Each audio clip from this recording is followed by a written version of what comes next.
Keep from Honest Report tonight. California legislators grilled bureaucrats from that state today as a result of a year-long investigation by CNN and the Center for Investigative Reporting. Now, if you're a regular viewer of the program, you know the hearings centered on allegations of fraud in California's drug rehab program, a program that receives millions of your taxpayer dollars as well. Our investigation found fraud so egregious, so bad, that as a result, 174 drug rehab locations were suspended, with some even shut down.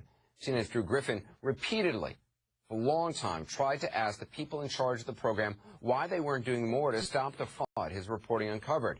At nearly every turn, however, people just didn't want to answer. Watch what happens when he finally tracked down an official named Diana Dooley, who runs the agency that was supposed to oversee the rehab program.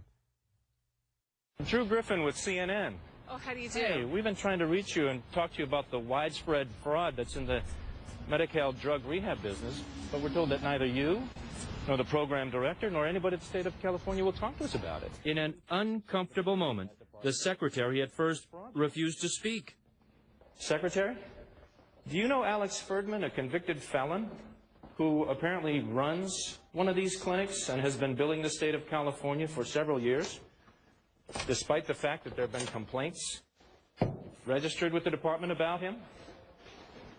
He is convicted of a major insurance fraud in the state of Texas, but somehow was able to get certified and has been billing. I'm just wondering if there's anybody in the state of California that's concerned about this fraud. Then finally answered a question. The state of California takes fraud very seriously, and there are many investigations that are underway. The allegations, all allegations, are given full and fair consideration. And you've caught me running because I'm late for a meeting that I'm chairing. Well, there were certainly not a lot of answers in that interview. Then once we aired that interview, which was frankly kind of embarrassing for that official, they sent out another official to actually come on and answer questions that Drew and I could ask that official live. But frankly, that official didn't have many answers either. So you just took over and you have no idea what happened in the past. You have no idea who's responsible? What my focus is on now, Anderson, is making sure that I'm rooting out all this fraud, that we have all our investigators. We are putting all resources to root out this fraud. All this time, this program, right, for a year you've been investigating. Have you not shut down any in that year?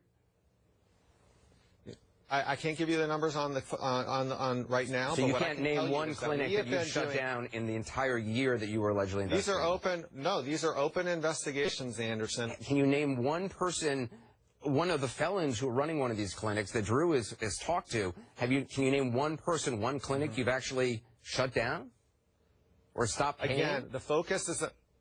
Again, Anderson, our focus is on rooting out this fraud in this program. And I feel bad that, I appreciate you being on tonight, and I know your boss didn't want to talk, and I appreciate you being on, but you have one talking point, and you continue to say it. In fact, the fact that you answer every time by saying again just verifies that you're giving the same answer over and over again. As you can see, not a lot of answers from that interview. Today, as I said, the next step, lawmakers demanding answers. Here's Drew's report. After weeks and even months of dodging CNN's questions concerning rampant fraud in California's drug Medi-Cal system, the head of California's health care services, Toby Douglas, today went before state legislators, confirmed the fraud has been out of control, and apologized. What we are uncovering in terms of the fraud and the other issues with the drug Medi-Cal program is completely unacceptable. And I'm here to tell you that we are sorry. While legislators grilled Douglas on why it took a news report to get the agency to act, the state has confirmed it is, in fact, now acting. The system didn't work well. It was a fractured system, that there was systematic failures within the state. It is true that many of the problems came to light through investigative reporting. 64 criminal cases are being investigated through the state's Department of Justice. 174 clinic sites have also been suspended, including every single clinic exposed in our Rehab Racket series. Sir? Wait a minute now. We have to Did he call back and say he's not coming?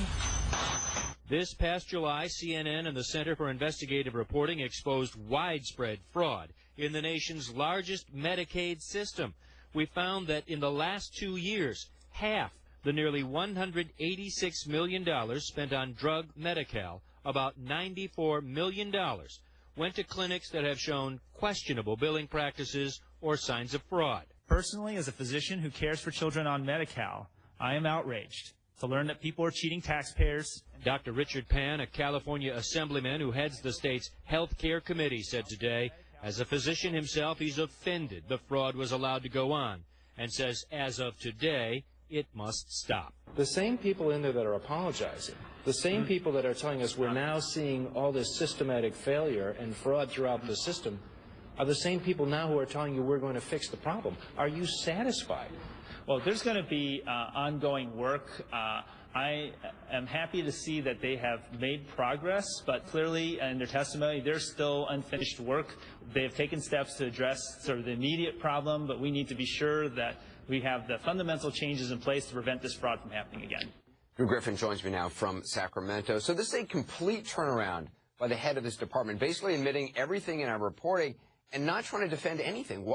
Why the change? Well, I think there is no defense.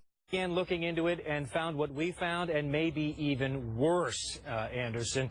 Look, the state knew fraud was going on. They ignored the warning signs. They looked the other way. Even they found convicted felons running some of their own clinics. Anderson?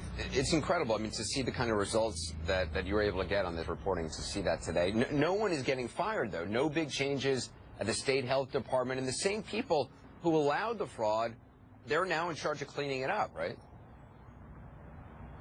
Yeah, the same people, I might add, that you and I interviewed and were trying to defend the program just a month or so ago are now saying that, you know, they are going to clean it up. They are going to do something. Lawmakers say they're on it now. They're going to give this department exactly 1 year to permanently solve the fraud problems, or as one lawmaker told me, they'll solve it themselves. But Anderson, just this year, 36 million taxpayer dollars have already been sent to these clinics that are now suspended. So we're talking about a lot of wasted money here. And it was so frustrating when we had that guy on from the program who, you know, was saying, well, he had no idea who, previous to him getting into his position, was responsible for oversight and who dropped the ball. He's not able to name any names. Really frustrating stuff. Drew, we'll continue to report on. Great reporting. Thanks, Drew.